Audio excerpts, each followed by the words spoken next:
Kita senang karena Pendeta Herod yang ada bersama dengan kita. Kalau bisa seterusnya.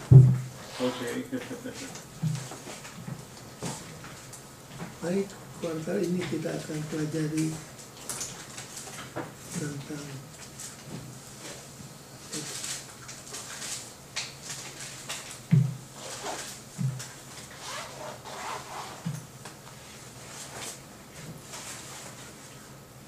Jeremia.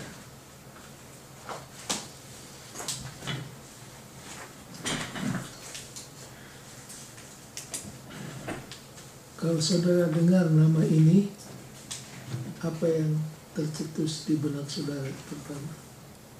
Nabi yang menangis. The Weeping Prophet. Nanti kita akan singgung sedikit kenapa dia disebut The Weeping Prophet. Pengarang dari pelajaran kuartal ini, dia punya gelar PhD, the head of Old Testament Department di Hungaria. Dia Professor of Old Testament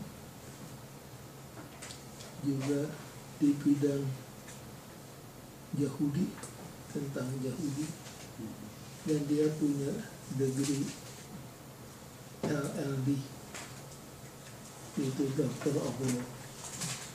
Jadi nampaknya dia seorang yang berpengetahuan banyak.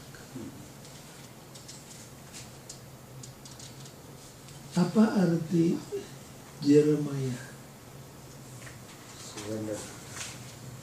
Yahweh establish. Yahweh establish. Dalam Alkitab kalau ada orang namanya di belakang EL, itu artinya apa? Tuhan. Daniel, Otniel, Ismail, Yehezkiel, EL itu Tuhan. Kalau iya, Yahweh. Jadi ini Yahweh establish. Sebelum kita masuk di pelajaran hari ini, saya ingin memberikan sedikit mengingatkan saudara tentang general background dari buku Jeremia.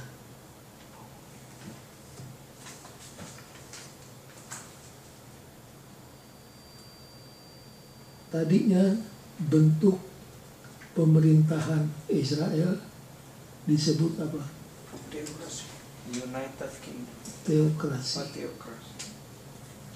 Teokrasi berakhir kapan?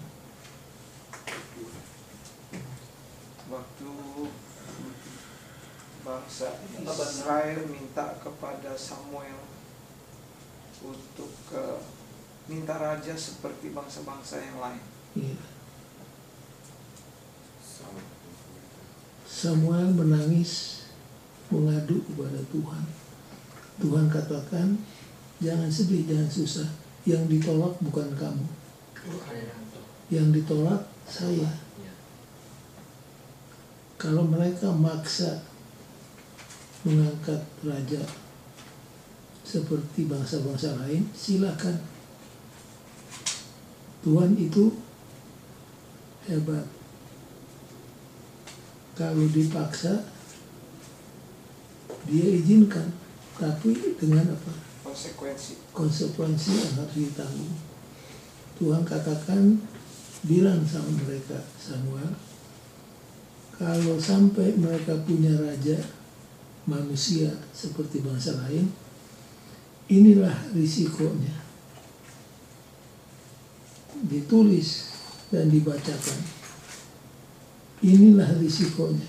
Sanggup, mau, anakmu laki-laki akan dibawa menjadi pegawai, anak perempuanmu akan begini, penghasilanmu akan dipotong dengan pajak yang cukup tinggi untuk mempertahankan birokrasi kerajaan. Mau? Mau. Orang kalau udah keras hatinya gimana? Mau. Ya silahkan diangkat. Maka diangkatlah raja yang pertama. Siapa namanya? Saul. Tahun berapa? Karena dia tinggi. Tahun berapa?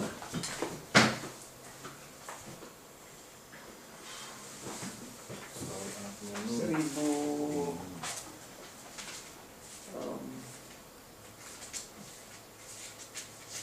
Tahun berapa? Saul? 1111. Karena pecahnya 931. Tambah 120. Iya, 120. Jadi tahun berapa? 1051. Ya, tahun 1051 bentuk kerajaan, bentuk pemerintahan bangsa Israel bukan lagi teokrasi, tapi adalah apa? Monarki. Dengan raja yang pertama Saul, raja yang kedua Daud, raja yang ketiga Salomo. Masing-masing memerintah berapa tahun? 40. Mulai tahun 1051. Kemudian di zaman Salomo, apa jadi dengan kerajaan Israel? Pecah dua. Kerajaan utara disebut kerajaan Israel. Berapa suku? 10. Berapa rajanya kira-kira? 20. Berapa yang baik? Tidak. Jahat. Semua jahat. Gampang dihafal. Semua jahat. Siapa raja yang pertama? Yerobeam. Yerobeam pertama. Karena ada Jeroboam yang kedua. Jeroboam itu punya gelar. Gelarnya apa? Tiap kali namanya disebut di Alkitab, gelar ini ada di belakangnya. Dialah yang menyebabkan bangsa Israel berhak. Itu dia. Jeroboam. Lalu selalu mengikuti keterangan yang membawa Israel kepada dosa. Yang membawa Israel kepada dosa. Selalu baca di Alkitab. Tiap kali nama Jeroboam muncul, yang membawa orang Israel ke dalam dosa. Kalau seorang berbuat dosa, sangat keji di hadapan Tuhan. Tapi menuntun orang lain berbuat dosa lebih keji lagi. Diakhiri oleh raja yang terakhir di utara siapa? Bagaimana pertanyaannya? Raja yang terakhir di utara. Hosea.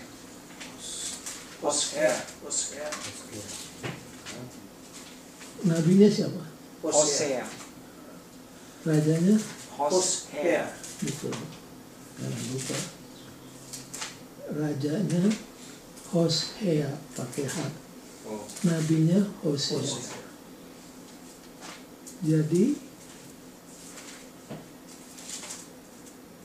pada tahun 722 kerajaan di utara, kerajaan Israel dihancurkan oleh siapa?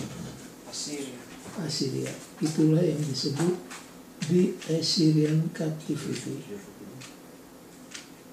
Itu tahun 722. Jadi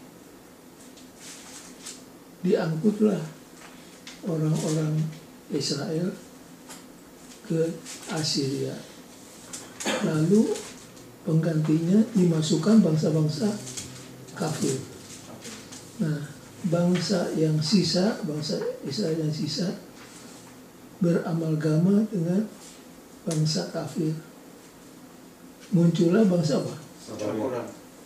Namanya siapa? Samaria. Samaria. Jadi itulah latar belakang bangsa Samaria. Jadi tahun 722 kerajaan Israel itu musnah. Dalam sejarah disebut The Lost Ten Tribes. Yang 10 suku itu hilang, identitasnya hilang sama sekali. Yang tertinggal siapa? Selatan, Yehuda. Berapa suku? Siapa-siapa? Yehuda. Dan Benjamin. siapa raja pertama?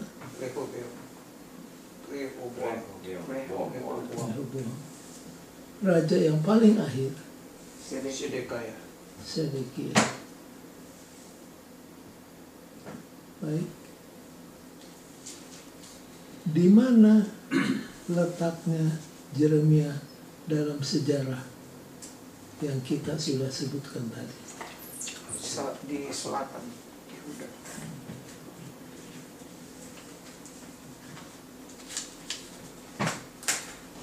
Yeremia itu melayani berapa raja?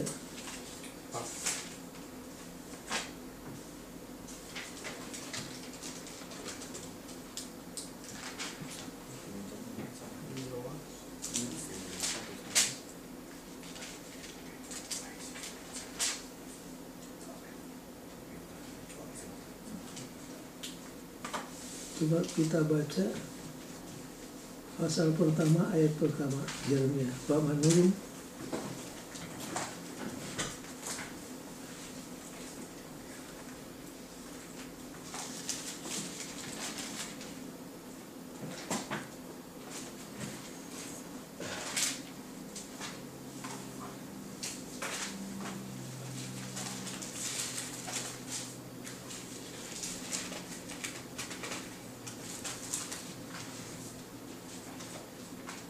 Inilah perkataan-perkataan Yeremia bin Hilkiah dari keturunan imam yang ada di Anatot di tanah Benjamin.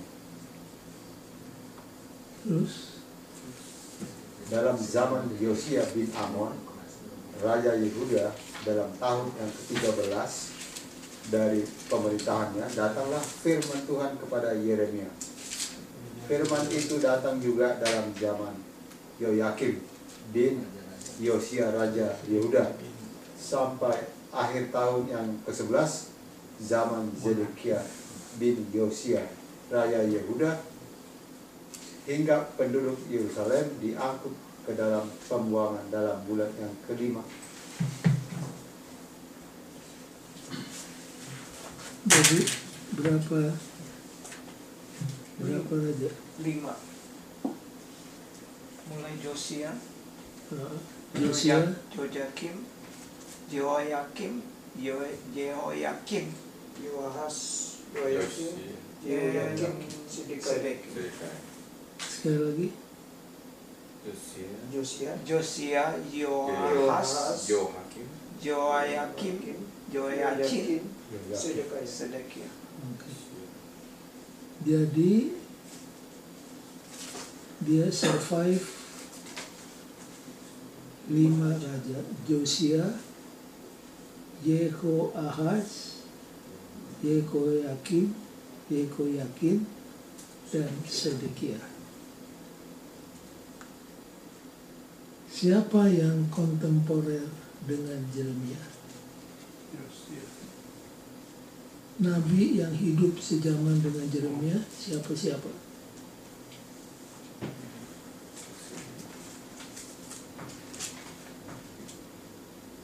Habakuk. Siapa-siapa Nabi yang hidup sejaman dengan Yeremia? Habakuk. Benar.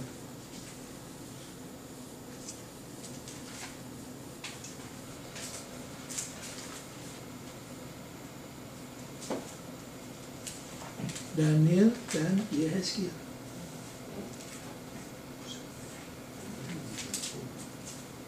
Cuma territorial assignment-nya berbeda. Oh, iya.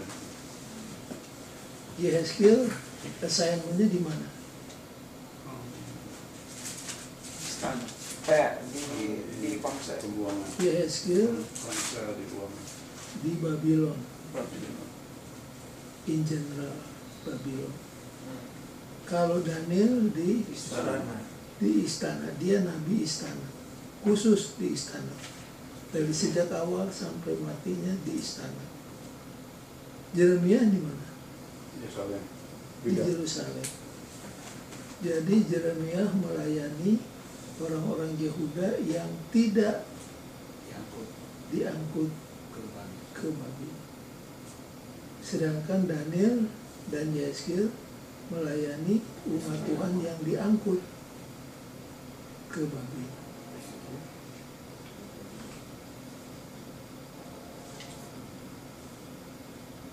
Nah, kemudian Babylon menyerbu Yerusalem berapa kali? 3. Pertama tahun berapa?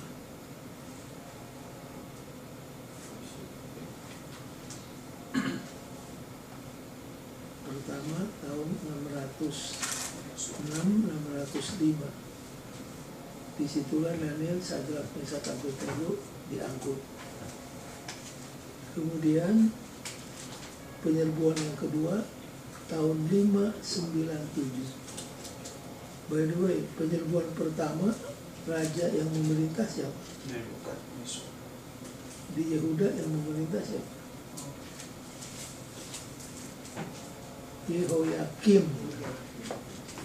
Yehoyakim. Serbuan yang kedua tahun 597, rajanya siapa? Yehoyakin. MN. Penyerbuan yang terakhir Sedekaya. Sedekia. Waktu Sedekia dengan diserbu, dia kabur, tapi dikejar, ketangkap. Apa jadi dengan Sedekia?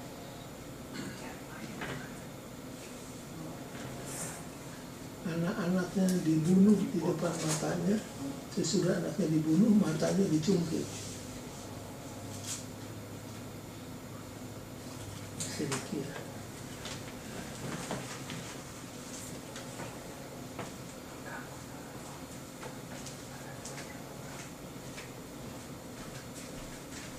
Kalau ditanya apa kejahatan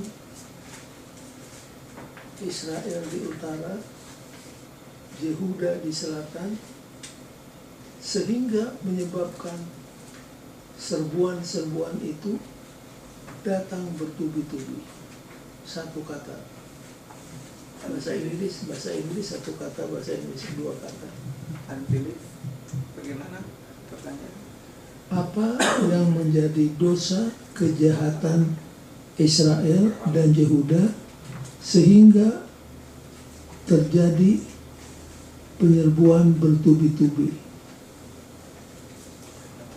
Assyria, Babylon. Unbelief. Idolatry. Yaitu idolatry atau Moral. penyembahan Berhala. berhala. Inilah dosa yang nampaknya sudah melekat, sudah mendarah daging, sudah berurat berakar di dalam diri Israel, sehingga sulit bagi mereka untuk apa? Meninggalkannya. Coba kita baca Yeremia 2 ayat 13. Sebab 2 kali umatku berbuat jahat. Berapa kali? 2 kali.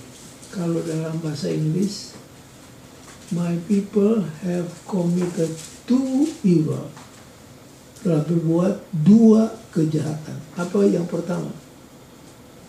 Mereka meninggalkan aku, sumber air yang hidup. Siapa aku? Tuhan. Jadi kejahatan Israel yang pertama, mereka tinggalkan Tuhan yang merupakan pancaran air yang hidup. Maksudnya air yang mengalir terus. Kalau manusia meninggalkan Tuhan, pasti dia akan mencari substitusi, alternatif. Mereka dapati alternatifnya adalah berhala. Yeremia katakan berhala itu apa? Baca terus deh. Mereka meninggalkan aku, sumber air yang hidup, untuk menggali kolam bagi mereka sendiri, yakni kolam yang bocor yang tidak dapat menahan air. Kalau orang meninggalkan Tuhan, sama dengan meninggalkan fountain of living waters. Lalu mereka gali kolam. Dan kolamnya kolam mana? Bocor. Kolam bocor. Bayangkan kalau saya punya telaga bocor. Mati bu semua ikan. Jadi aplikasinya, kalau kita tinggalkan Tuhan, kita pasti cari substitusinya.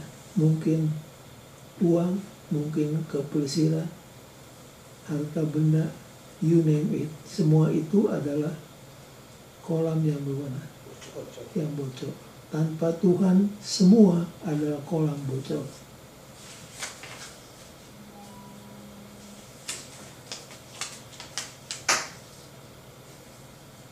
Tuhan katakan,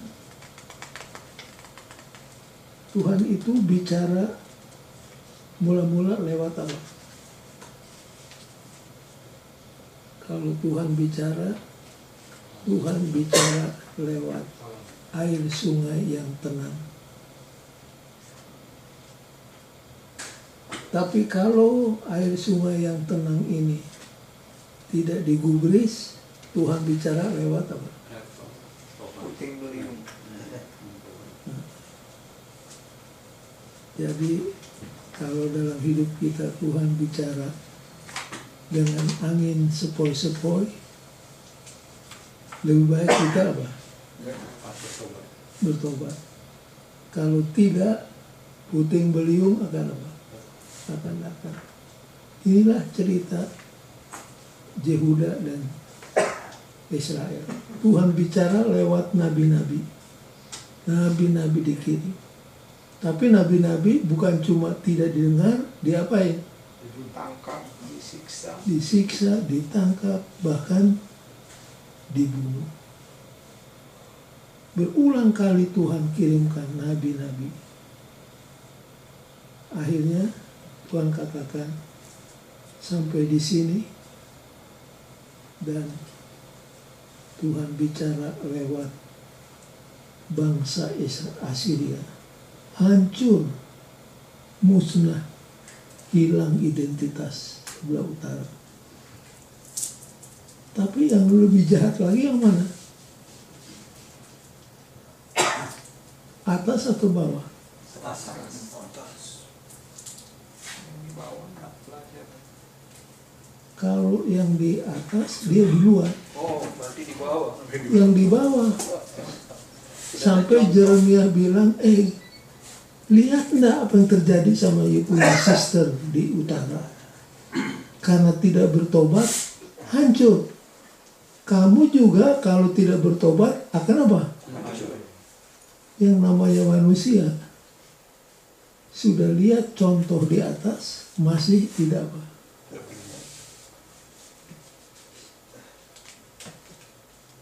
Kadang-kadang kita keras sama Yehuda. Ya nggak mengerti kenapa begitu keras. Itu siapa Yehuda itu?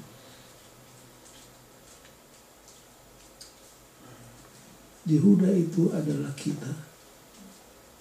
Seringkali kita sudah melihat bahaya, tapi kita jalan terus.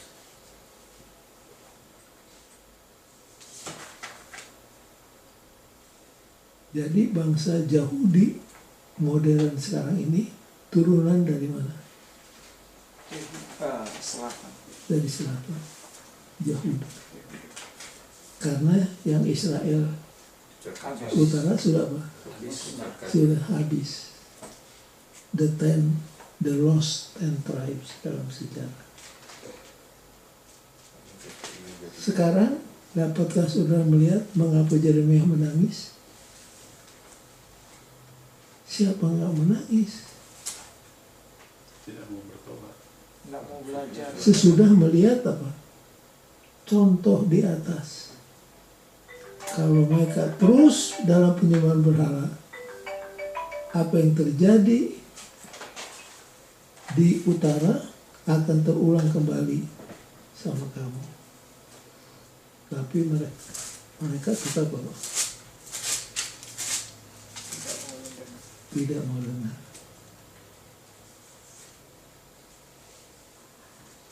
Kemudian kalau saudara buka pasal yang ketiga, hubungan Israel dengan Yahuda adalah seperti siapa dengan siapa. Metafornya apa? Suami istri. Suami istri. Tuhan suami, Yehuda istri dalam pengertian rohani.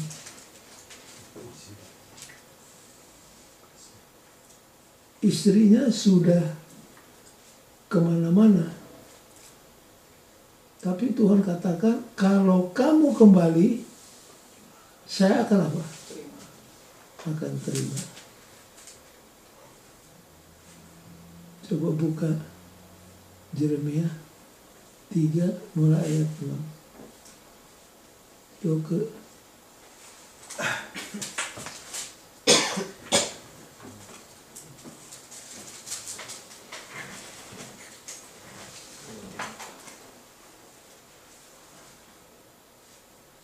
Ayat 6. ya. Tuhan berfirman kepadaku dalam zaman Raja Yosia, sudahkah engkau melihat apa yang dilakukan Israel, perempuan murtad itu? Bagaimana dia naik ke atas setiap bukit yang menjulang dan pergi ke bawah setiap pohon yang rimbun untuk bersundal di sana. Itu siapa? Israel. Kamu nggak lihat saudaramu di utara itu bersundal. Terus Pikirku, sesudah melakukan semuanya ini, ia akan kembali kepadaku. Tapi ia tidak kembali. Hal itu telah dilihat oleh Yehuda, saudaranya perempuan yang tidak setia. jadi Yehuda melihat apa yang terjadi di utara. Terus Dilihatnya bahwa oleh karena sinahnya, aku telah menceraikan Israel. jadi Israel sudah dapat certificate of divorce. Sudah diceraikan oleh Tuhan. Terus Perempuan murtad itu dan memberikan kepadanya surat cerai. Namun Yehuda, saudaranya perempuan yang tidak setia itu tidak takut, melainkan ia juga pun pergi bersundal. jadi sudah tahu apa yang terjadi, dia tidak takut. Dia juga pergi apa? Bersundal. Terus Dengan sundalnya yang sembrono itu, maka ia mencemarkan negeri dan bersinah dengan menyembah batu dan kayu. Juga dengan semuanya ini Yehuda, saudaranya perempuan yang tidak setia itu, tidak kembali kepadaku dengan tulus hatinya, tapi dengan pura-pura. Demikianlah firman Tuhan. itulah siapa? Yehuda. Jadi mereka dikasih surat apa? Cerai. Talak. Surat cerai. Certificate of divorce. Sekarang dapatkah saudara lihat kenapa Yeremia menangis? Menangisi kebebalan orang Yehuda. Sudah tahu-tahu penyembahan berhala akan membawa malapetaka. Mereka bagaimana? Masih juga Masih. Walaupun melihat Israel di utara sudah apa? dihukum. Hancur.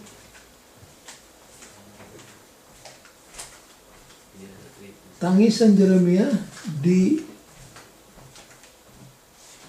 dinyatakan dalam buku apa?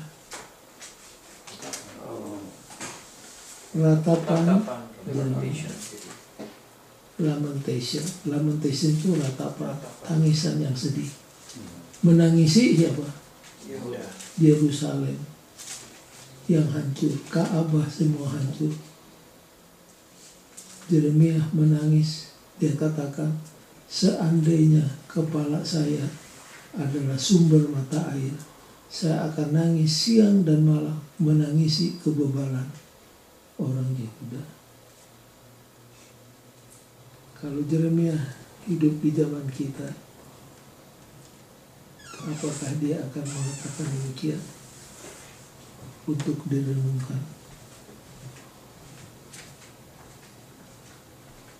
Jadi itulah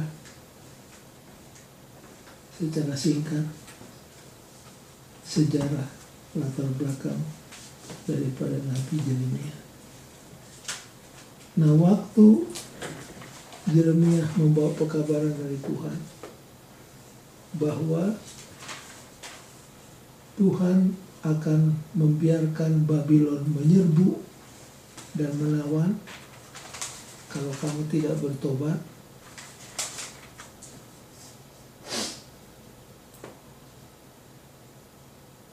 Seharusnya disitulah Yehuda bertobat.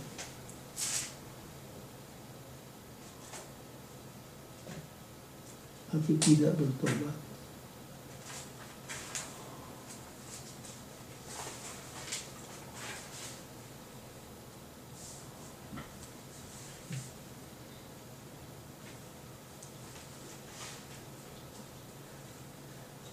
Yeremia katakan Tuhan akan membiarkan Babylon datang menyerbu. Kalau Babylon datang menyerbu, lebih baik kamu Yehuda bikin apa? Menyerah. Menyerah, angkat bendera putih, menyerah. Tapi yang namanya Yehuda, ajakan Yeremia yang berasal dari Tuhan tidak didengar. Yang didengar adalah ajakan siapa? Nabi-nabi palsu. Nabi palsu katakan, ini Yeremia melemahkan semangat tempur bangsa. Yeremia harus dihabisi. Maka mulailah penderitaan dialami oleh siapa?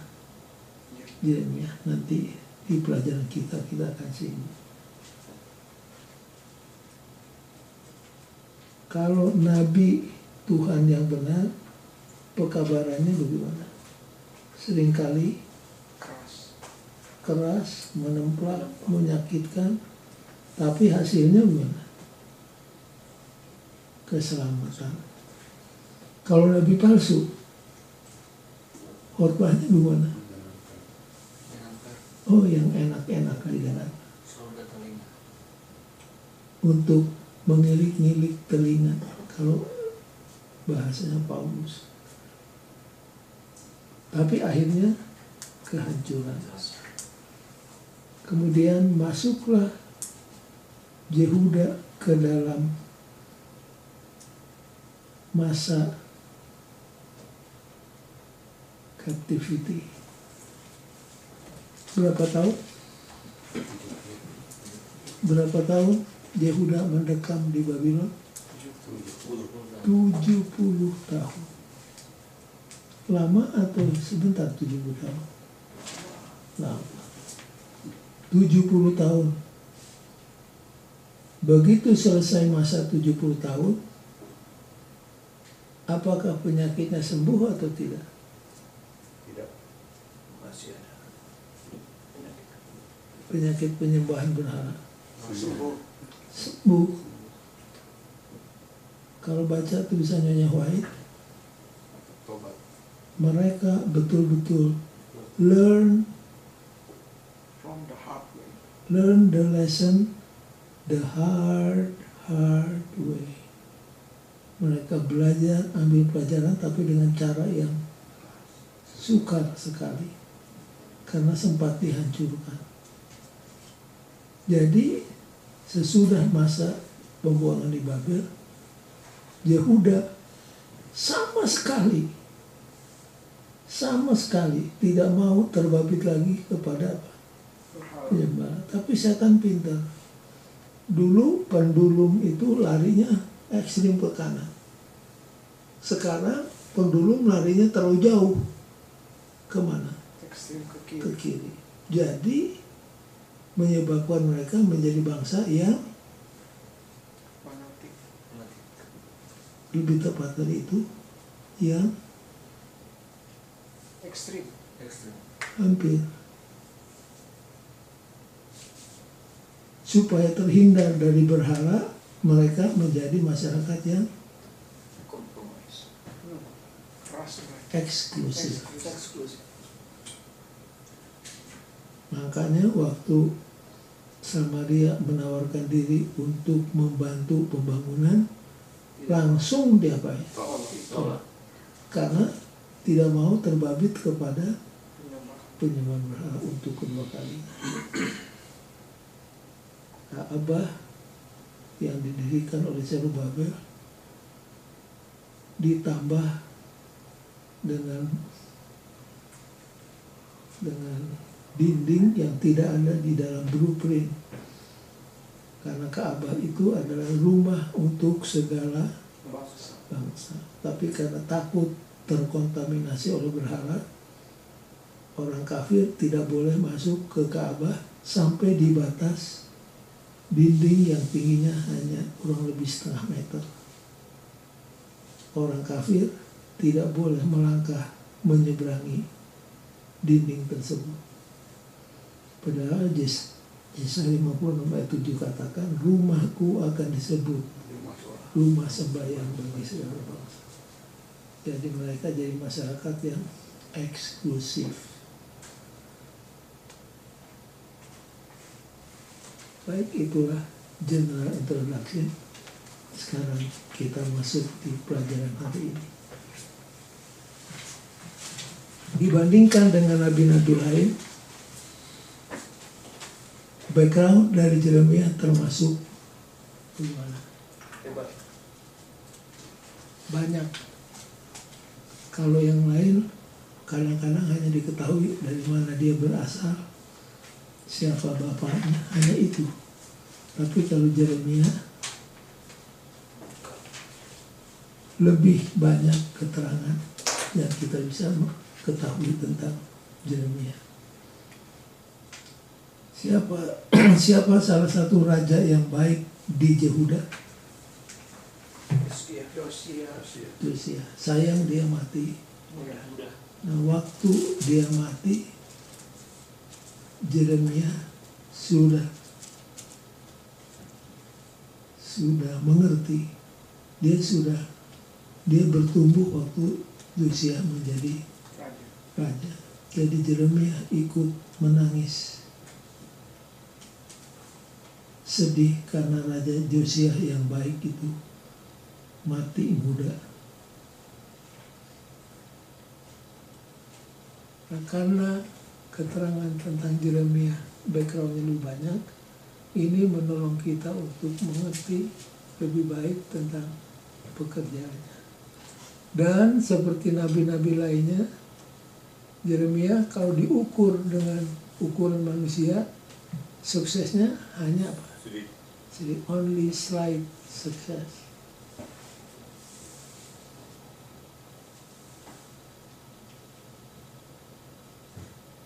Dari antara nabi-nabi perjanjian lama yang sukses di dalam hidupnya, siapa?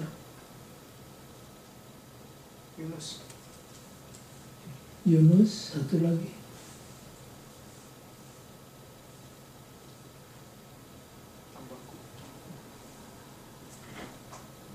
Yunus, satu lagi.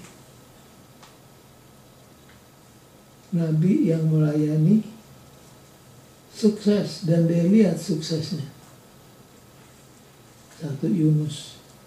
Bayangkan dia berkhotbah di Nineve, berapa banyak orang yang bertobat? Siapa lagi yang kedua? Masuk aja. Yang kedua Hagai.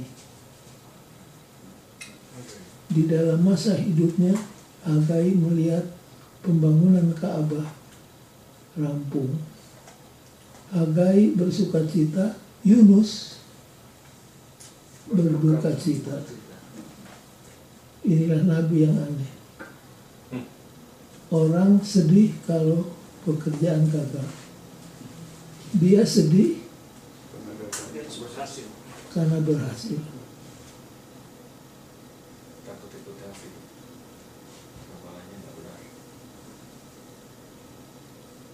Walaupun Yeremia ditentang habis-habisan, dia tetap berdiri seperti Benteng. kota benteng.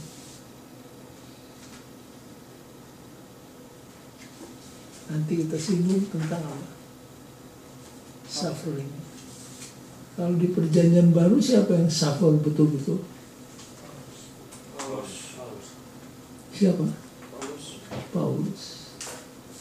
Menderita kelaparan, menderita kehausan, menderita kepanasan, menderita gelombang, menderita pukulan. Masih ingat cerita Paulus? Tapi walaupun dia digencet, dia tidak hancur. Dipukul, tidak rusak. Itulah Paulus, mentalnya mental baja. Yeremia juga nampaknya demikian.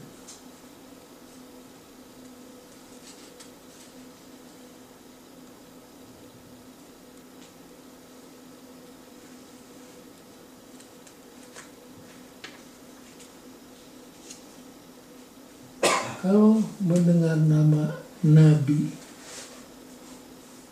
lalu saudara ditanya, pendeta tolong terangkan apa artinya Nabi. Spokesman. Jawab saudara apa? Spokesman.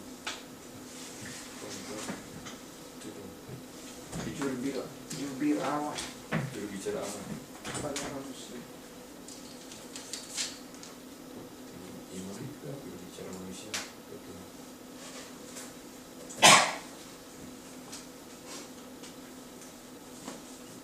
Namanya imam. Coba buka Exodus, Keluaran.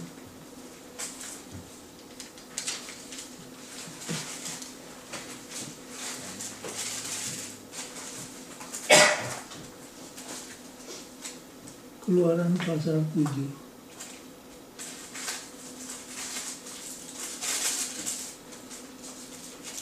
Ayat 1.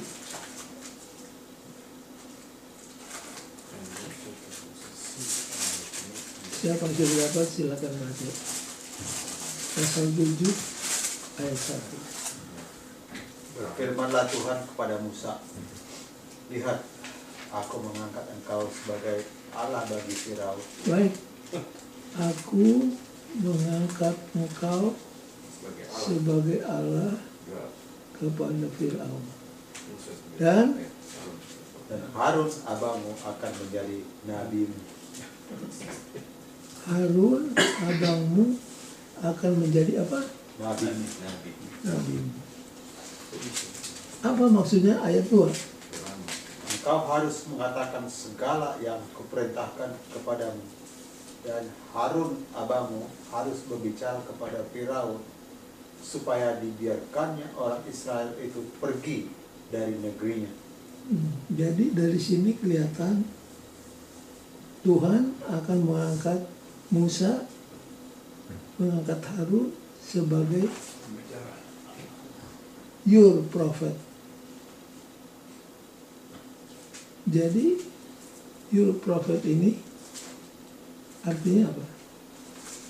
Musa akan katakan, saya sudah tidak bisa lagi ngomong fasih. Angkatlah orang lain. Oke Tuhan, kalau saya angkat Harun menjadi nabi bagimu. Maksudnya menjadi God spoke me. Nah, di sini Keluaran 4 ayat 16.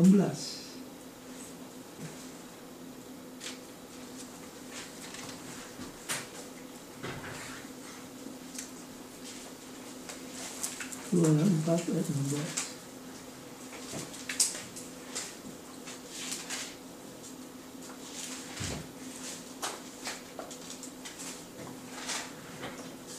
Silakan Pak. He will speak to the people for you, and it will be as if he were your mouth, and as if you were God to him. Jadi dalam case Firaun ini, Harun akan menjadi seperti apa? Nabi bagi Musa, dalam arti Harunlah yang akan apa? Berbicara atas nama Musa yang merupakan seperti Tuhan. Nah, sekarang kesimpulannya Yakobus 5 ayat 10. Yakobus 5 ayat 10. Ya.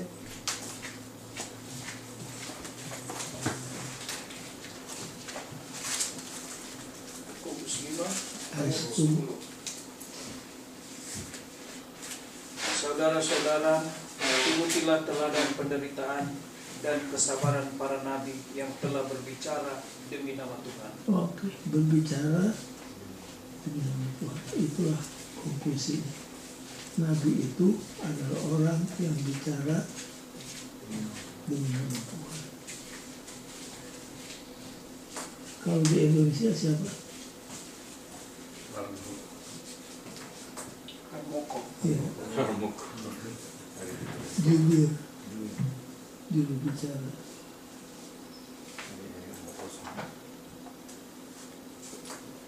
Yeremia juga gitu ya. Yeremia. Baik, jadi jangan lupa Nabi adalah juru bicara Tuhan. Nah, sekarang ada sesuatu yang saya ingin koreksi yang menjadi kesalahan umum di gereja kita. Banyak orang Advent yang berpendapat bahwa kata nubuatan itu, nubuat berarti apa? Meramal. Itu keliru. Bernubuat itu bukan hanya meramal. Meramal itu sebagian kecil dari bernubuat. Bernubuat artinya menyampaikan apa yang Tuhan berikan lewat nabi. Itu bisa teguran, bisa pujian, bisa amaran, bisa juga ramalan. Makanya dalam bahasa Inggris ramalan itu disebut predictive prophecy. Karena banyak di antara kita yang berpendapat seolah-olah bernubuat itu meramal saja. Tidak. Berbuat tidak sinonim dengan meramal. Bernubuat itu menyampaikan semua yang Tuhan berikan lewat dia. Bisa amaran, bisa teguran, bisa pujian, bisa juga meramal. Itu harus dijelaskan kepada anggota gereja lainnya. Sekarang kita baca beberapa ayat. Apakah pekabaran daripada Nabi itu, pekabaran Nabi kepada bangsa, kepada umat? Coba buka beberapa ayat. Yesaya 1 ayat 19. Harold, lu bisa baca Yesaya 1 ayat 19. Jack, Yeremia 7 ayat 5 sampai 7. tanpa bolong, Yehezkiel 18 ayat 23, Pak Manurung Matius 3 ayat 7 sampai 11. Kalau kita baca ayat-ayat ini, apakah yang menjadi basic message daripada Nabi? Sebelum dibaca, apa yang saudara ketahui? Nabi-nabi itu punya basic message yang boleh katakan hampir sama. Apa basic message itu umumnya? Coba Yesaya 1:19 saudara. Jika kamu menurut dan mau mendengar, maka kamu akan memakan hasil baik dari negeri itu. Yeremia 7 ya, Ayat 5. ayat 5 sampai 7. Mungkin dari ayat 4 bahasa Indonesia. Janganlah percaya kepada perkataan dusta yang berbunyi, ini baik Tuhan, baik Tuhan, baik Tuhan. Melainkan jika kamu sungguh-sungguh memperbaiki tingkah lakumu dan perbuatanmu, jika kamu sungguh-sungguh melaksanakan keadilan di antara kamu masing-masing, tidak menindas orang asing, yatim dan janda, tidak menumpahkan darah orang yang tak bersalah di tempat ini, dan tidak mengikuti Allah lain yang menjadi kemalanganmu sendiri, maka aku mau diam bersama-sama kamu di tempat ini, di tanah yang telah kuberikan kepada nenek moyangmu dari dahulu kala sampai selama-lamanya. Sampai Yehezkiel.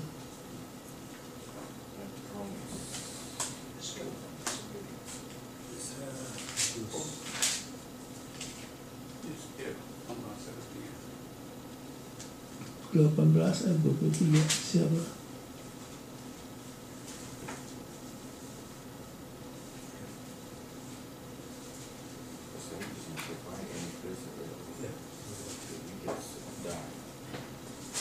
Silakan baca. Yehezkiel 18 ayat 18 ayat 23. Apakah aku berkenan kepada kematian orang fasik? Demikianlah firman Tuhan Allah. Bukankah kepada pertobatannya supaya ia hidup? Jikalau orang benar berbalik dari kebenarannya dan melakukan kecurangan seperti segala kekejian yang dilakukan oleh orang fasik, apakah ia akan hidup? Matius 3. Tetapi waktu itu ia melihat banyak orang Farisi dan orang Saduki datang untuk dibaptis. Berkatalah ia kepada mereka, hai kamu keturunan ular beludak, siapakah yang mengatakan kepada kamu bahwa kamu dapat melarikan diri dari murka yang akan datang? Jadi hasilkanlah buah yang sesuai dengan pertobatan, dan janganlah mengira bahwa kamu dapat berkata dalam hatimu, Abraham adalah bapa kami. Karena aku berkata kepadamu, Allah dapat menjadikan anak-anak bagi Abraham dari batu-batu ini. Kapak sudah tersedia pada akar pohon, dan setiap pohon yang tidak menghasilkan buah yang baik pasti ditebang dan dibuang ke dalam api. Aku membaptis kamu dengan air sebagai tanda pertobatan. Tetapi ia yang datang kemudian daripadaku lebih berkuasa daripadaku, dan aku tidak layak melepaskan kasutnya. Ia akan membaptiskan kamu dengan Roh Kudus dan dengan api. Baik, setelah saudara baca tulisan-tulisan yang cukup banyak ini, berbeda-beda nabinya, apa common thing yang ada di dalam pekabaran nabi-nabi Yesaya, Yeremia, Yehezkiel, Yohanes Pembaptis? Satu kata. Janji akan diberikan upah bagi yang menurut. Mengajak untuk apa?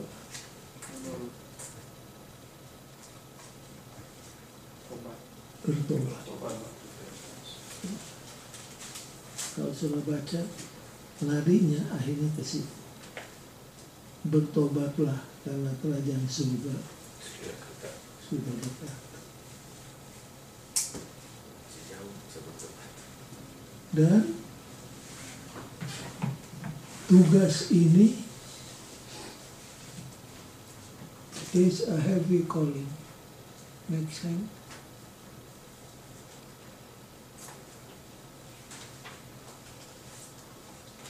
Apa ini? Tugas yang berat. Yang berat. Makanya banyak nabi yang apa? Reluctant untuk menjadi nabi, karena dia tahu kalau menyampaikan pekabaran dari Tuhan itu risikonya sangat tinggi, bisa-bisa harganya adalah nyawanya sendiri.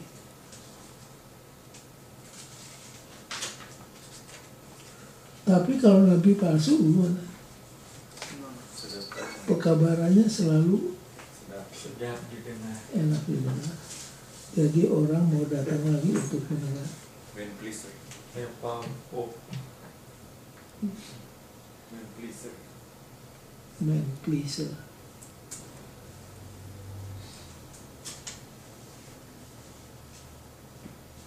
Waktu mengadakan kebangunan rohani di Surabaya, dalam ruang tanya jawab ada satu kertas masuk. Pak Sumarna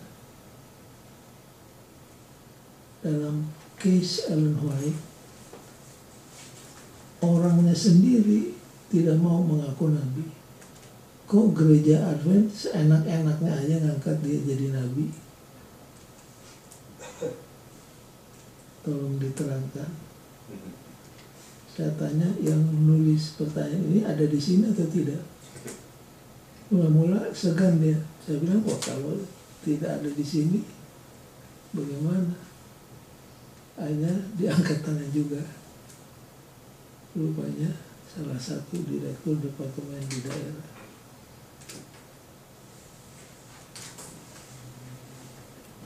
Orangnya aja tidak mau disebut nabi. Kok kita gereja apa seenak-enaknya ngangkat dia nabi? Lalu saya tanya, saudara, Amos itu nabi atau bukan? Dia langsung jawab, nabi. Dia tidak pernah mengaku nabi. Oke.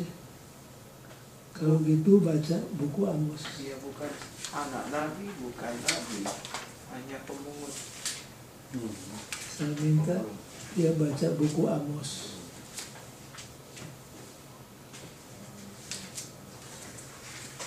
Coba saudara buka Pasal 1. buku Amos.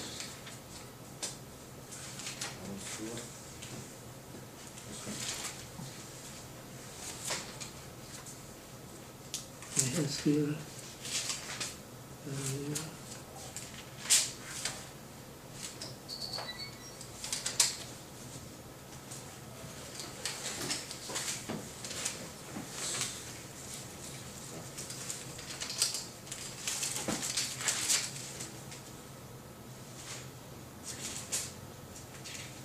Dan Amos 7 ayat 14, silakan dibaca.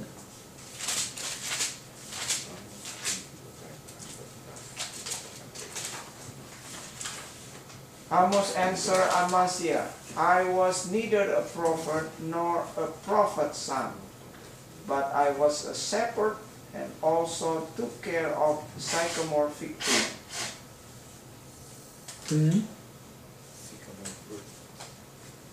Then But the Lord took me from tending the flock and said to me, Go, prophesy to my people Israel. oke. Jadi yang namanya nabi benar itu kalau dipanggil seringkali mana? Nolak Enggan. Mengapa? resiko.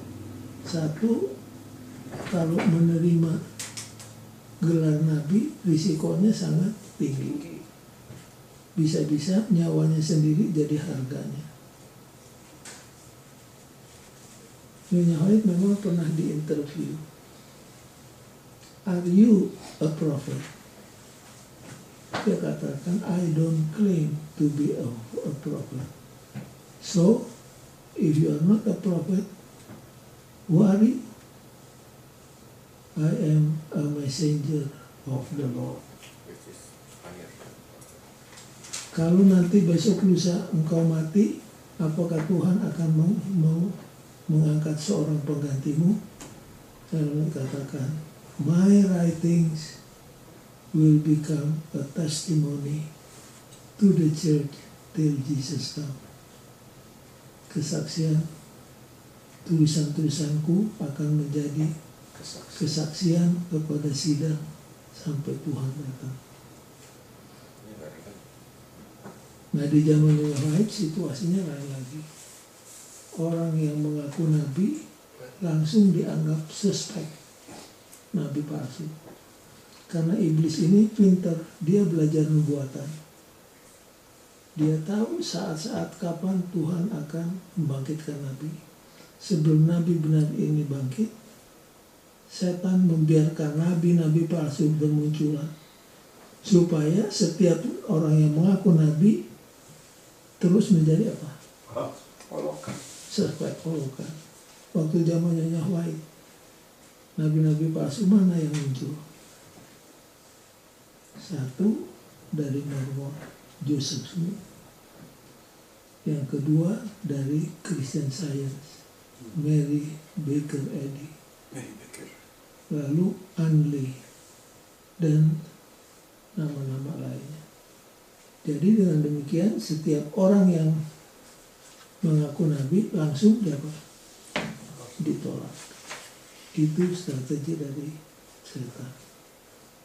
Kalau Tuhan berjanji sesuatu yang baik, iblis dahului dengan kepalsuan supaya bila mana yang baik muncul dianggap apa? Palsu.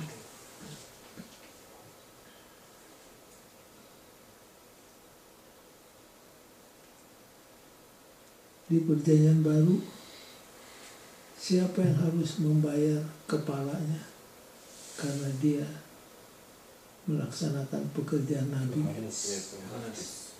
Yohanes Pembaptis. Langsung dia tunjuk siapa?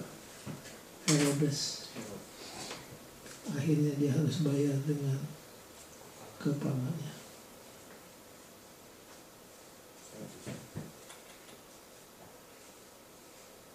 Baik, sampai di sini. Apakah ada pertanyaan atau keterangan tambahan dari saudara? Itu yang di ayat Exodus tadi, Tuhan mengeraskan hati Firaun. Kok bisa sengaja seperti evil kedengarannya. Tuhan mengeraskan hati Exodus Firaun. Exodus tadi Musa yang Harun tadi.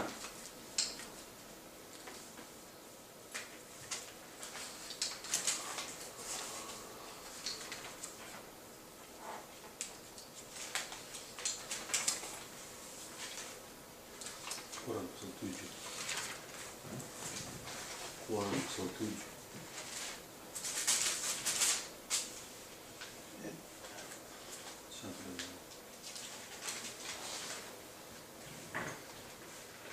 Paragraf 7 ayat 3 boleh dibaca.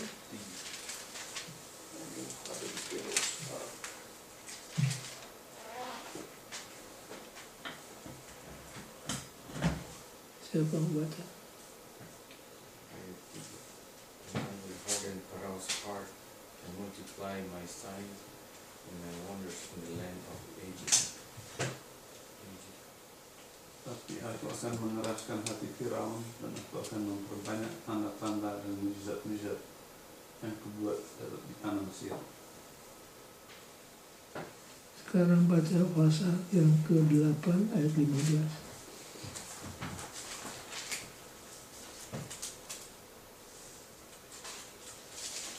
8 ayat 15. Silakan dibaca.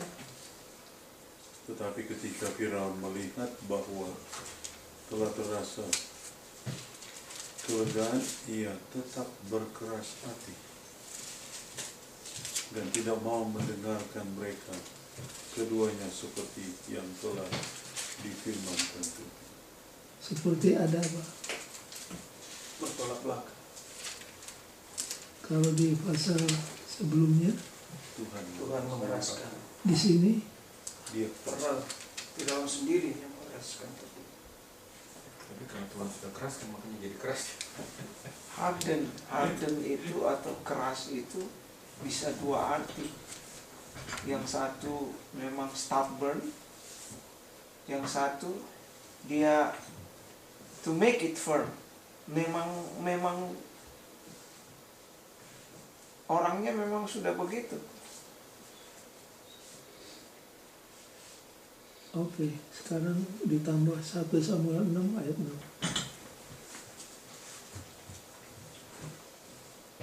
Yoke.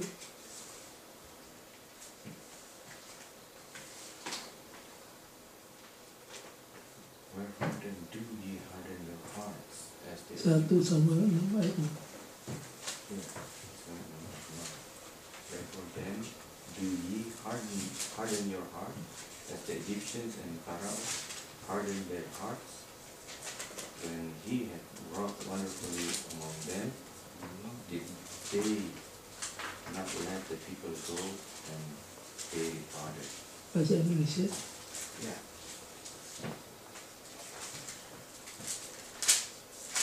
Mengapa kamu berkeras hati sama seperti orang Mesir dan Firaun berkeras hati? Oke, jadi ada ayat yang mengatakan Firaun mengeraskan hati, ada ayat yang mengatakan seolah-olah Tuhan. Yang mengeraskan. Baik, ayat demi ayat sudah dibaca, dua-duanya ada. Sekarang pakai ilustrasi, biasanya ilustrasi menolong. Ini sinar matahari. Sinar matahari kalau menimpa batu es batu, itu es batu gimana? Meleleh. Tapi kalau menimpa lumpur, lumpurnya jadi sinar mataharinya sama. Yang bikin beda itu adalah Bahan-bahan. objeknya. Ada orang seperti Daud, kamulah orangnya. Dia terus apa? Terus meleleh. Tapi Herodes Langsung marah. terus marah. Suaranya suara dari Tuhan. Tapi kalau yang hatinya hati lumpur, dia jadi keras. Tapi kalau hatinya hati es, jadi apa? Cair. Jadi yang menentukan bukan sinarnya, Objeknya. objeknya.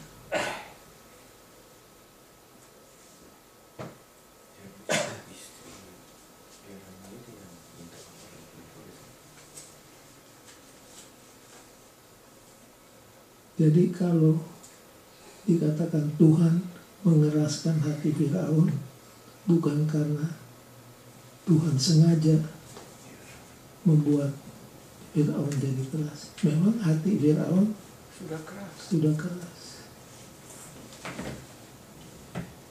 Baik, move ke hari Senin. Jeremiah family background. jadi boleh menolak panggilan Tuhan. Enggak, Jadi boleh menolak panggilan Tuhan. enggak situ. Kita harus berdoa supaya hati kita digemburkan oleh Tuhan.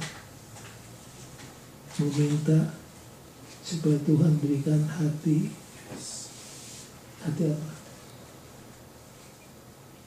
Hati daging. Hati daging, bukan hati Batu. batu. Itu doa kita selalu. Tuhan berikan padaku hati daging yang mau menurut, jangan hati batu yang Keras. memberontak.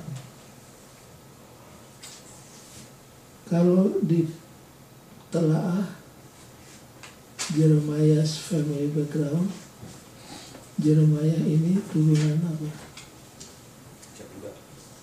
Turunan orang Habis. Ya, ya. orang berpendidikan. Hel, hari Senin, paragraf kedua.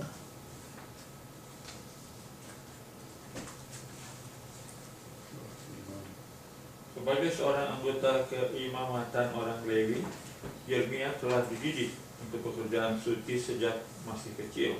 Jadi dia punya nenek moyangnya adalah apa? Imam orang Lewi. Lewi. Terus Yeremia telah dididik untuk pekerjaan suci sejak masih kecil.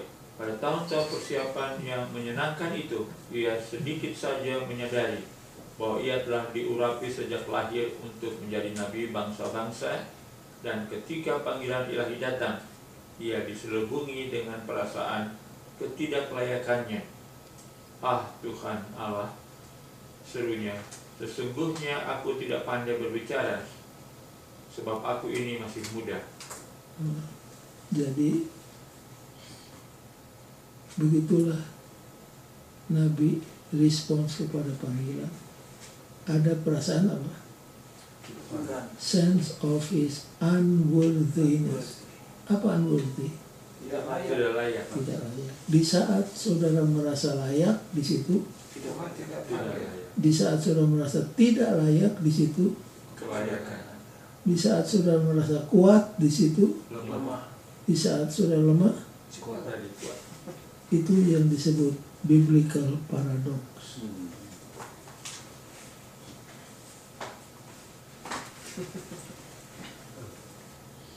Dan itu disebutkan oleh siapa?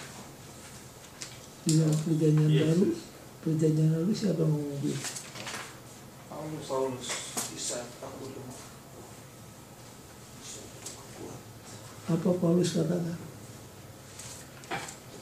Di saat aku Aku melakukan apa yang aku tahu di saat aku lemah. tidak benar. Lihat ayatnya di mana? Kerjakan kerjakan yang baik dan yang jahat untuk kita. Ayatnya di mana, Cek?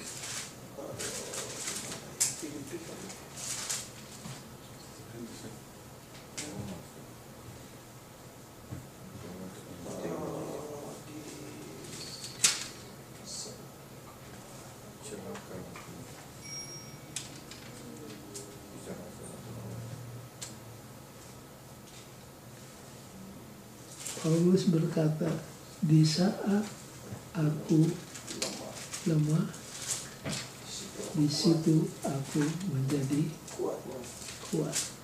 Maksudnya dikuatkan.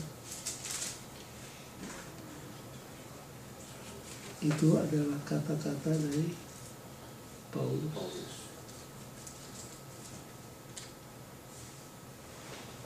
Musa juga pada waktu umur 40 tahun, masih ingat dia bunuh itu orang Mesir. Dia kira dengan tenaganya, dengan pengetahuannya, Israel akan dibebaskan. Tuhan bilang, kamu perlu sekolah lagi.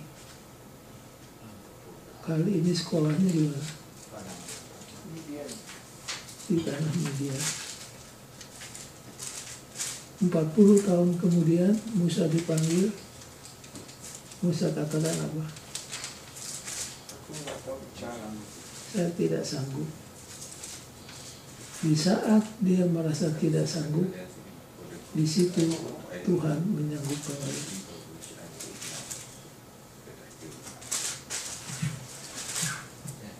Itulah yang disebut biblical paradox.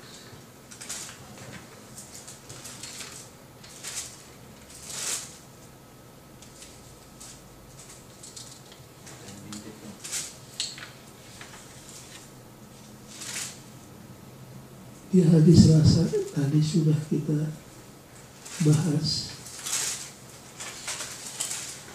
the prophetic calling of Jeremiah. Coba buka Yeremia 1 ayat 1 sampai 5.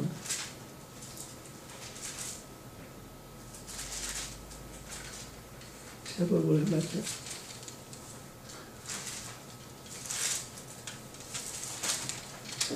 Yeremia 1 ayat 1 sampai 5.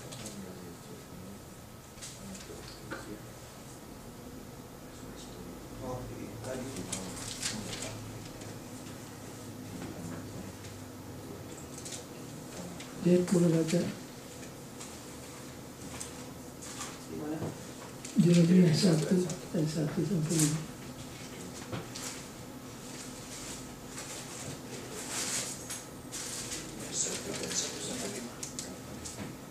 Inilah perkataan-perkataan Yeremia bin Hilkiah dari keturunan imam yang ada di Anatot di tanah Benyamin.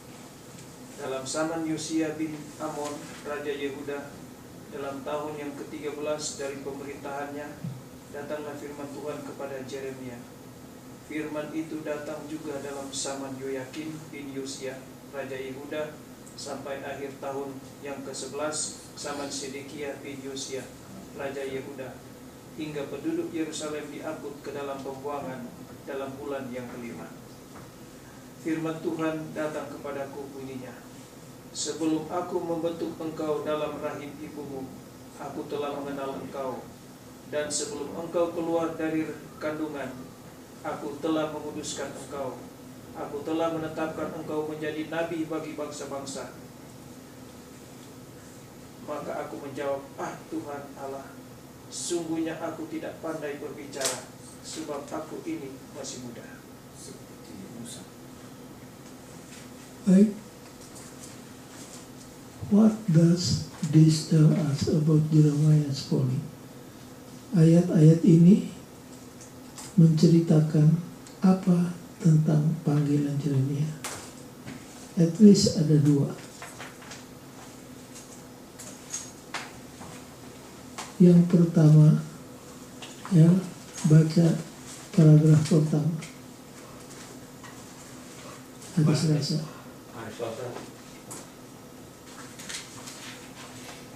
Seperti juga para nabi yang lain di perjanjian lama, seperti Paulus dalam perjanjian baru, Yeremia tidak mengada-ada tentang siapa yang memanggilnya. Baik, maksudnya apa? Bahasa Inggrisnya did not waffle. Did not waffle itu tidak ragu-ragu. Artinya dia punya kepastian bahwa yang berbicara adalah siapa? Tuhan. Tuhan. Tidak ada keraguan-raguan. Yang kedua, paragraf yang ketiga. Panggilan Yeremia ketiga berita? Kedua. Panggilan Yeremia terjadi pada tahun ke-13 masa pemerintahan Yosia, sekitar tahun 627 atau 626 sebelum Masehi. Kita tidak mengetahui tahun yang tepat kapan sang nabi dilahirkan atau umur yang tepat kapan dia memulai pelayanannya.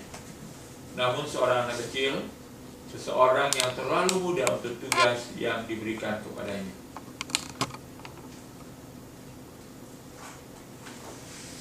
Jadi Yeremia tahu siapa yang memanggil. Saat yang sama dia juga tahu bahwa tidak sanggup untuk melakukan panggilan itu. Seperti siapa? Di paragraf pertama tadi. Paulus. Paulus. Coba baca 2 Korintus 12 ayat yang saya bacakan tadi. Ayat 10. Karena itu aku senang dan rela di dalam kelemahan, di dalam siksaan, di dalam kesukaran, di dalam penganiayaan dan kesesakan, oleh karena Kristus. Sebab jika aku lemah, maka aku kuat.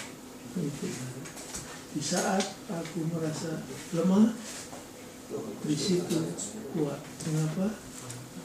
Karena Tuhan yang menguatkan. Tapi di saat kita merasa layak, merasa kuat, di situ kita apa? Tidak layak.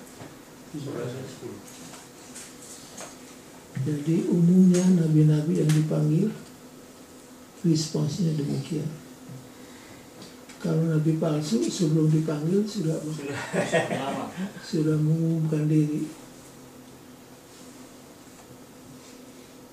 Jadi nabi itu seorang yang diangkat oleh Tuhan untuk jadi juru bicara. Kalau nabi palsu, seorang yang mengangkat diri, self-appointed, self-appointed prophet. Lalu karena Yeremia merasa tidak sanggup, bahkan ada kegentaran, apa assurance dan comfort dari Tuhan. Di Yeremia 1 ayat 4 dan 5 tadi, di sana terselip assurance and comfort. Jadi,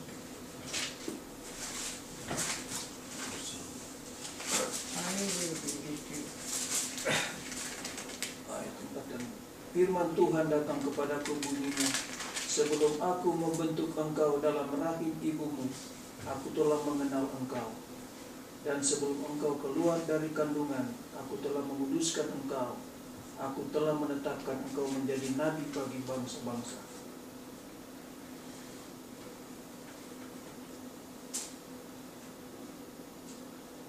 apa maksudnya?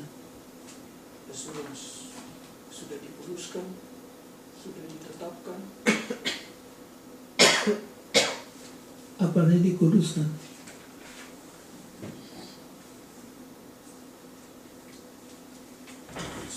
Dalam bahasa Ibrani kata kudus adalah kadash. Dari situlah kita dapat rohul Kudus. baitul muqaddas. Apa artinya disucikan, dikuduskan? Set aside. Set apart for for holy holy purposes. purpose. Jangan lupa perpuluhan kudus, Sabat kudus, gereja kudus, dalam arti set apart for a holy purpose. Jadi Yeremia juga demikian, karena Tuhan punya satu maksud yang suci baginya. Set apart for holy purpose. Kemudian nabi-nabi ini sering juga merasa apa? Reluctant.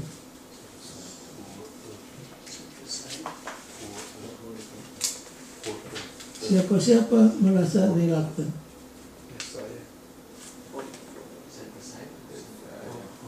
Yeremia, Yesaya, Musa,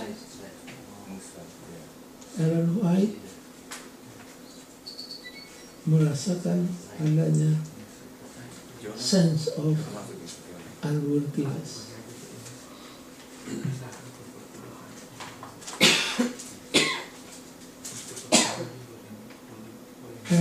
Hadidebo paragraf ketiga. Perhatikan juga respons pertama Yeremia sesudah dipanggil. Ia tiba-tiba berbicara tentang ketidaksanggupannya untuk berbicara dengan baik, seperti yang Musa lakukan. Dia bicara tentang apa? Inability to speak well. Jadi mereka selalu katakan, saya ini tidak bisa apa? Bicara. Inability, tidak sanggup. Di hadapan Tuhan yang penting bukan soal sanggup atau tidak sanggup. Di hadapan Tuhan yang jadi isu adalah kamu bersedia atau tidak. Kalau soal inability, Tuhan bisa bikin kamu apa? Able. Tapi kalau kamu not available, nah itu yang susah. Tiap kali ditelepon I am sorry, I cannot answer your call. Kita seringkali not available. Kalau bagi Tuhan, apakah kamu available atau tidak? Soal inability itu tidak masalah. Jadi yang penting kita harus katakan, Lord, I am available. Nah, kalau kita available, selebihnya Tuhan punya tanggung jawab.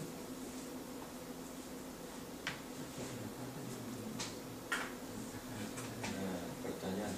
Silakan. Ada istilah ya, dari Yesus juga bilang itu gembala upahan.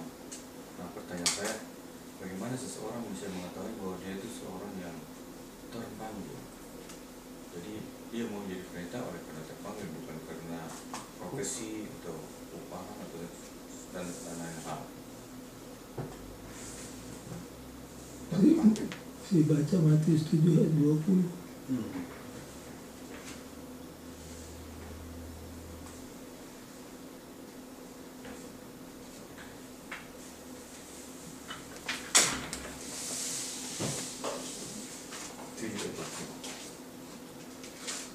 Therefore, by the fruit ye shall know them. Nah, ada yang mau Di Yohanes 10 sendiri ada beberapa hint diberikan. Mana gembala yang benar, mana gembala yang Yohanes 10 cerita. ya. Atau Upah. kalau mau yang lebih keras, serta pembunuh, kita buka Alkitabnya dalam Yehezkiel. Pangaribuan. Romulus pengeribuan. Saya selalu bilang tanpa pembunuh. Saya buka Yehezkiel. Ya, Sudah dapat? sudah. Baca pasal yang ke-33.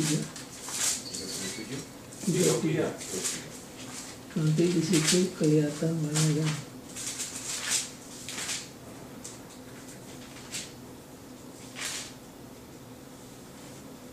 baca pasal 34.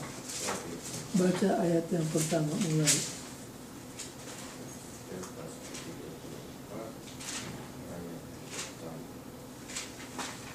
The word of Lord came to me.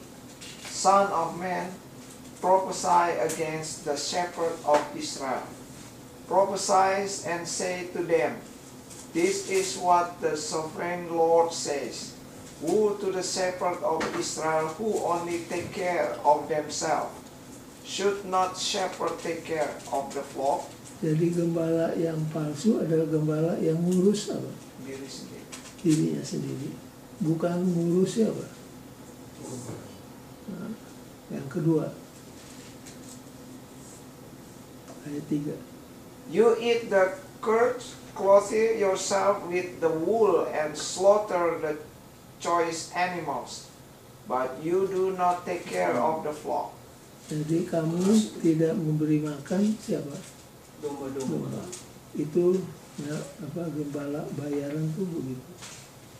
Terus You have not strengthened the weak, or healed the sick, or bound up the injured. You have not brought back the stray, or searched for the lost. jadi kamu domba-domba yang kesasar tidak dicari, yang sakit tidak kamu rawat, yang lemah tidak kamu kuatkan, karena kamu ngurus apa? Diri sendiri. Ada anggota gereja yang bicara cukup keras sama saya waktu saya melawat ke Jakarta.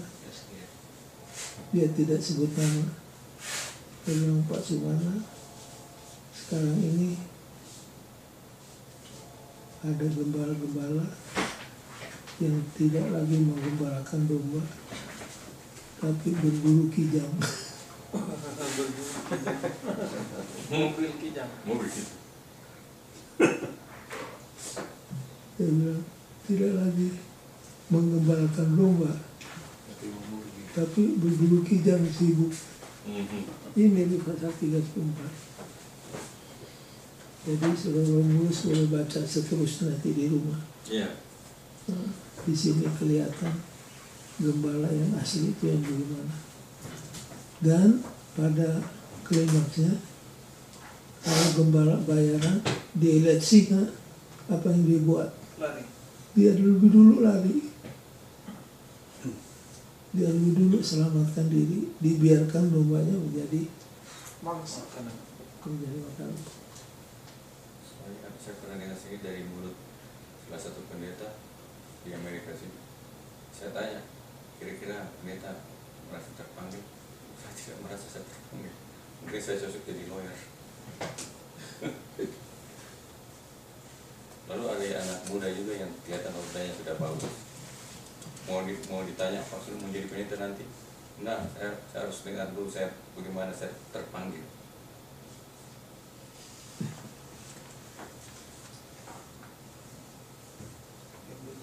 Available, Tuhan bisa bikin ability. Wah, itu aja. Jadi sebutan dari tulisan Ellen White, yang penting, yang pertama, make yourself available.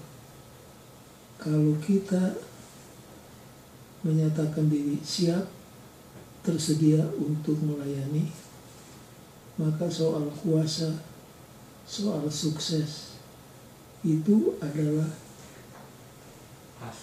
urusan siapa? Tuhan.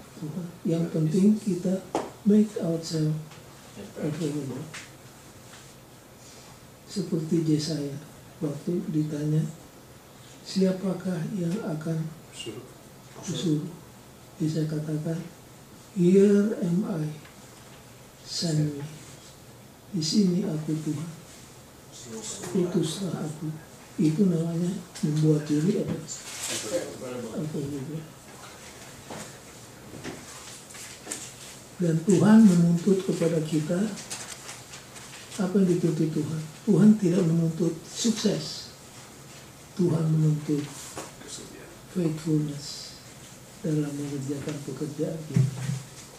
Kalau kita sungguh-sungguh melakukan tugas kita, maka God will make himself responsible for success.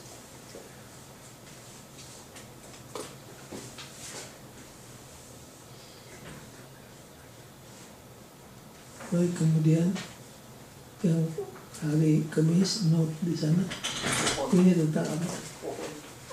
Pohon badang, dahan pohon padang. Ini adalah khayal yang pertama dari siapa? Yeremia. Khayal ini tentang apa? Tentang apa? Pohon.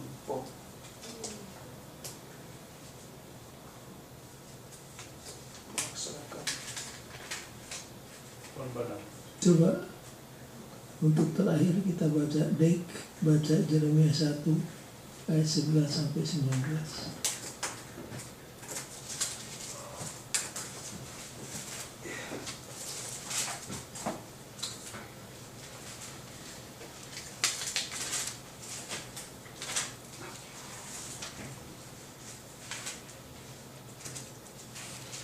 Sebelum Becky baca tuh ayat, ada pesan sponsor. Saudara sudah baca buku Yeremia berulang kali, tapi ada baiknya minggu ini, sisa minggu ini sampai Sabat, coba usahakan saudara duduk 1 jam, kau baca, hanya untuk segarkan kembali ingatan kita. Saudara sudah baca, saya tahu sudah tamat baca Yeremia, tapi minggu ini baca, kalau bisa 1 atau 2 kali duduk sampai selesai buku Yeremia. Oke deh, silakan baca. Berapa? 11. Pasal 1 ayat 11 sampai 19. Sesudah itu firman Tuhan datang kepadaku bunyinya, apa yang kau lihat airnya? Jawabku, aku melihat sebatang dahan pohon badam. Lalu firman Tuhan kepadaku, baik penglihatan, sebab aku siap sedia untuk melaksanakan firman. Firman Tuhan datang kepadaku untuk kedua kalinya, bunyinya, apa yang kau lihat? Jawabku, aku melihat sebuah periuk yang mendidih, datangnya dari sebelah utara. Lalu firman Tuhan kepadaku, dari utara akan mengamuk malapetaka, menimpa segala penduduk negeri ini. Sesungguhnya aku memanggil segala kaum kerajaan sebelah utara, demikian firman Tuhan. Dan mereka akan datang dan mendirikan taktanya masing-masing di mulut pintu gerbang Yerusalem, dekat segala tempel di sekelilingnya, dan dekat segala kota Yehuda.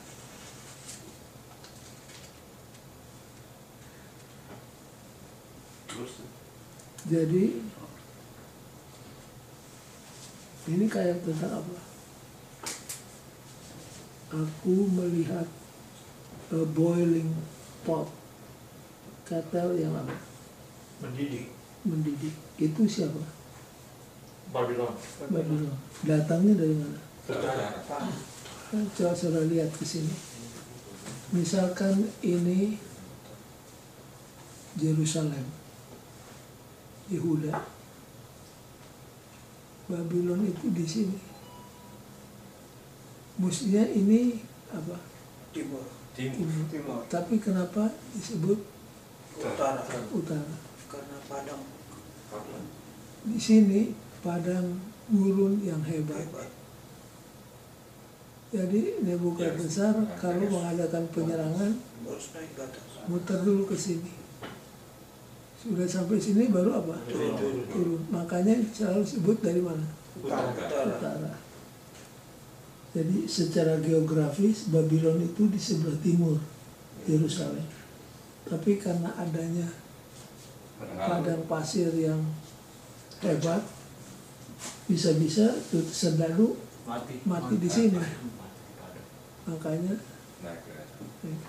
ini jalan biasanya ditempuh hanya kalau ada sesuatu yang really emergency. Jadi itu sebabnya boiling potnya datang dari mana? Dari sebelah utara. Dan di sana diterangkan betapa dahsyatnya apabila itu datang. Mengajak supaya mereka apa? Bertobat. Tapi sayang tidak bertobat. In conclusion,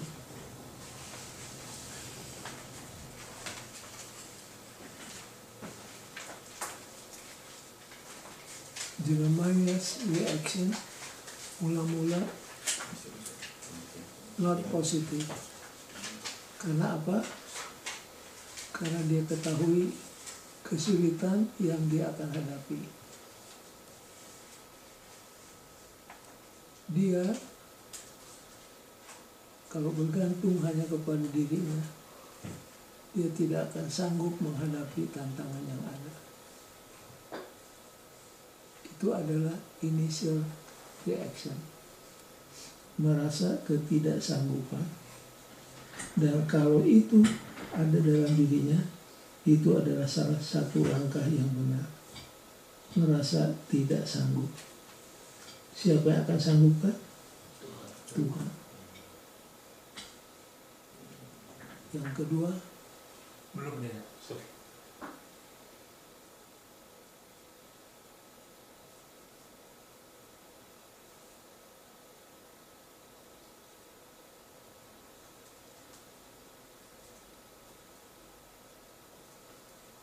jadi waktu Tuhan memberitahukan Babylon akan datang, Tuhan juga mengatakan apa yang harus dibuat.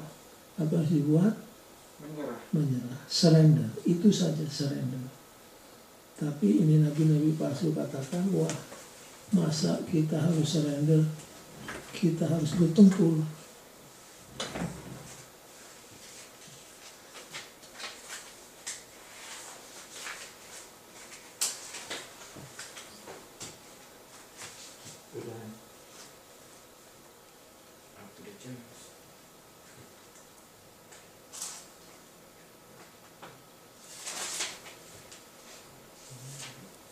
Jadi Tuhan katakan untuk membersihkan segala kejahatanmu, menyerah kepada Babylon.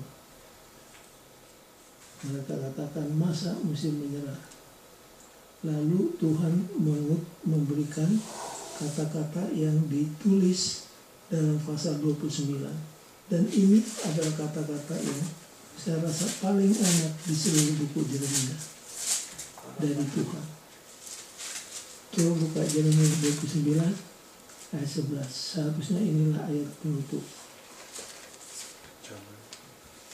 Yeremia 29 ayat 11.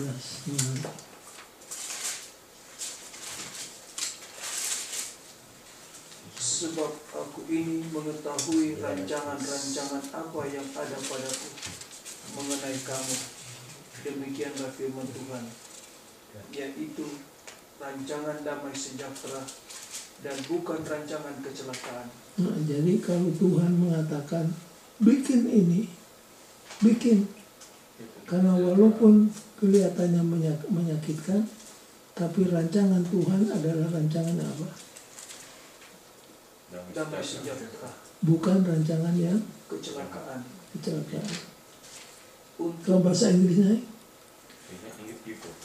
For I know the plans I have for you, declared the Lord, plans to prosper you and not to harm you. Jadi rencana yang membuat kamu makmur, bukan rencana yang membuat kamu celaka. Terus ya, untuk memberikan kepadamu hari depan yang penuh harapan. Dan aku akan memberikan kepadamu a future and a hope. Itulah kata Tuhan. Baik, yang kedua, remember the basic message of the prophet to God's people adalah apa? Repent. Satu kata, repent, bertobat. Apa dia bertobat?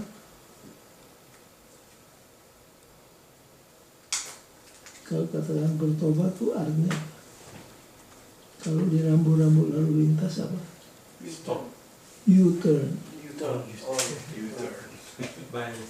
Kalau kita selama ini ke selatan, kalau bertobat kita ke utara. Yang terakhir, to be a prophet is a heavy call. Karena bisa berakhir dengan apa? Kematian.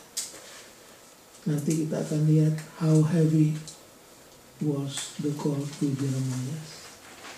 Kasihan kalau kita baca ayat-ayat tersebut. Baik, sampai di sini pelajaran kita. Kecuali ada pertanyaan, kita akan akhiri. Pendeta, ini paragraf yang dikasih